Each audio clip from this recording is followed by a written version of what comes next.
নমস্কার বন্ধুরা, বিবি job information YouTube চ্যানেলের পক্ষ থেকে তোমাদের স্বাগত জানাই। আরেকটি নতুন ইনফরমেটিভ ভিডিও নিয়ে আমি তোমাদের সামনে উপস্থিত হয়েছি, যেখানে আজ আমরা রেলওয়ে গ্রুপটির রেড জোন এবং গ্রিন জোন সম্বন্ধে আলোচনা করব।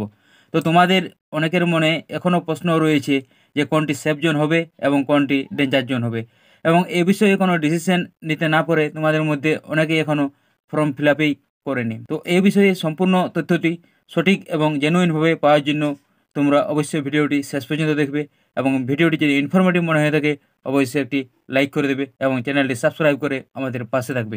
এখনও পর্যন্ত তোমরা যারা ফর্মটি ফিল আপ করোনি তাদেরকে আমি রিকোয়েস্ট করছি তোমরা যত তাড়াতাড়ি পারো ফর্মটি ফিল আপ করে নাও, কারণ সার্ভার আবারও জাম দেখা দিচ্ছে। যে কোনো তোমাদের পছন্দ মতো যেখানে সুবিধা হবে সেই জন্যে তোমরা ফর্মটি ফিল আপ করে নাও।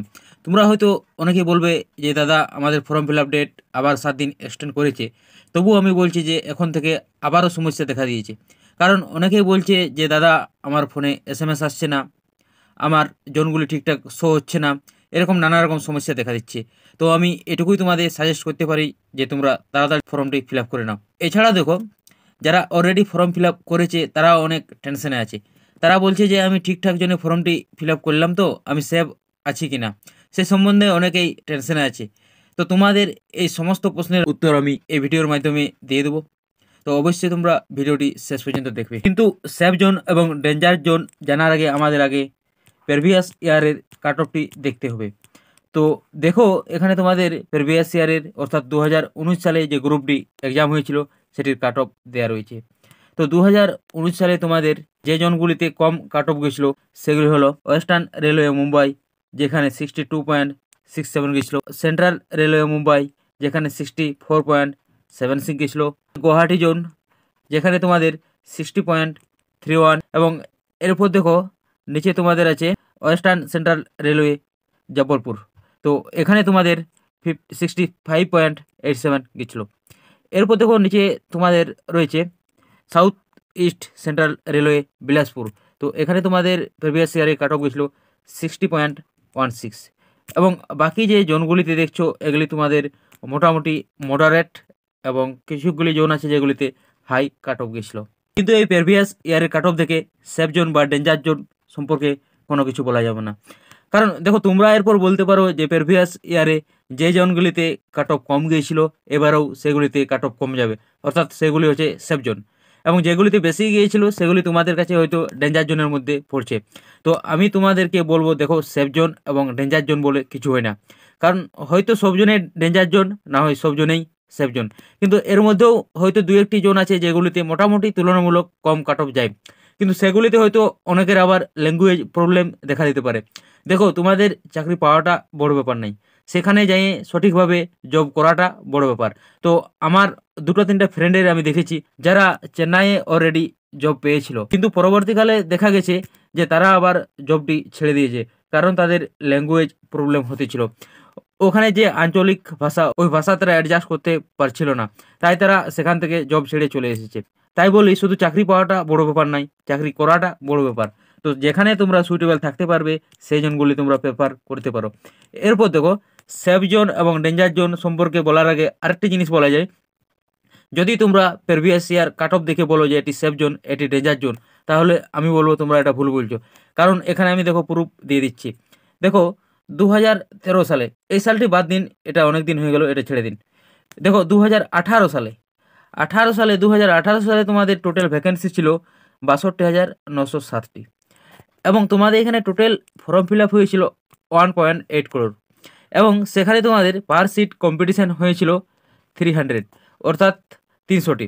এবং দেখো 2019 সালে সেখানে তোমাদের টোটাল ভ্যাকেন্সি ছিল 1,03,739টি, এবং সেখানে তোমাদের মোট ফর্ম ফিল আপ হয়েছিল 1.2 করোড়, এবং সেখানে তোমাদের পার সিট কম্পিটিশান হয়েছিল 111 জন। পার সিট তোমাদের 111 জন কম্পিটিশান হয়েছিল। তো দেখো, এখান থেকে স্বাভাবিকভাবেই বোঝা যাচ্ছে যে যখন ভ্যাকেন্সির সংখ্যা বেশি থাকবে সেখানে কাট অফ কম যাবে, এবং যখন ভ্যাকেন্সির সংখ্যা কম থাকবে সেখানে কাট অফ বেশি যাবে। কারণ যেখানে ভ্যাকেন্সির সংখ্যা কম থাকবে সেখানে পার সিট কম্পিটিশান বেড়ে যাবে, এবং যেখানে ভ্যাকেন্সির সংখ্যা বেশি থাকবে সেখানে পার সিট কম্পিটিশান কমে যাবে। এরপর যদি আমরা 2018 সালের সাথে 2019 সালের কাট অফটি কম্পেয়ার করি তো আমরা আসল ব্যাপারটি বুঝতে পারবো যে ভ্যাকেন্সি কাট অফের উপর কতটা প্রভাব পড়ে। তো দেখো 2018 সালে তোমাদের যে কোনো একটা জোনে তোমরা দেখে নাও। দেখো আমি গুয়াহাটি জোনে ধরলাম, তো গুয়াহাটি জোনে 2018 সালে কাট অফ গিয়েছিল 77.99। মনে রাখো কিন্তু এটা আমি 2019 সালের সাথে কম্পেয়ার করছি। তো আমি যে কোনো একটি জোন নিয়ে নিলাম, তো গুয়াহাটি নিলাম। তো গুয়াহাটি জোনে 2018 সালে কাট অফ গিয়েছিল তোমাদের ইউআর ক্যাটাগরিতে 77.99। এবং দেখো 2019 সালে গুয়াহাটি জোনের এই ইউআর ক্যাটাগরিতে কত কাট অফ গিয়েছিল। তো 2019 সালে গুয়াহাটি জোনের ইউআর ক্যাটাগরিতে তোমাদের কাট অফ গিয়েছিল 60.31। দেখো 2018 সালে কত গিয়েছিল, তো 2018 সালে আমি বললাম 77.99। এবং 2019 সালে কত আছে, 2019 সালে আছে তোমাদের 60.31। এরপর দেখো এই দুটোর মধ্যে ডিফারেন্সটি দেখো। তো হয়তো তোমরা বুঝতে পেরে গেছো যে ভ্যাকেন্সি কতটা প্রভাব পড়ে। ভ্যাকেন্সি যদি বেশি থাকে তো অবশ্যই কম্পিটিশান অনেক কম হবে, কারণ পার সিট কম্পিটিশান অনেক কম হয়ে যায়। তো দেখো এরপর আমরা যদি 2025 সালের সাথে কম্পেয়ার করি একবার, তো 2025 সালে তোমাদের মোট ভ্যাকেন্সি আছে 32,438টি। এবং 2018 সালে কত বললাম, দেখো 2018 সালে তোমাদের ভ্যাকেন্সি ছিল 62,907টি। তো এই বছর দেখো প্রায় হাফের মতো 2018-এর তুলনায় প্রায় হাফের মতো ভ্যাকেন্সি রয়েছে। তো তোমরাই বলো এরপর আবারও কোনো সেফ জোন বা ডেঞ্জার জোন বলে থাকবে?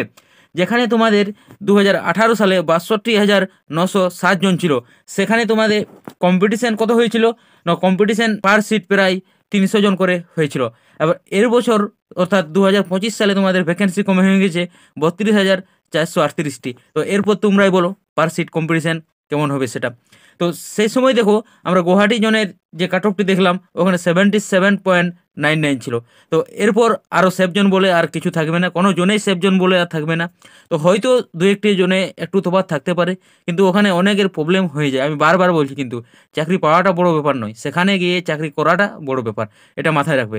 হয়তো দেখো বেকার ছেলেদের কাছে সত্যি এই চাকরিটি একটা বিরাট ভাইটাল পয়েন্ট হয়ে দাঁড়ায়। জব মানে বিরাট, সরকারি জব মানে বিরাট ভাইটাল। তো সেই জন্যেই অনেকেই হয়তো অনেক কিছু ভাববে যে বাইরে কোনো রকমের জবটি পেলেই হলো।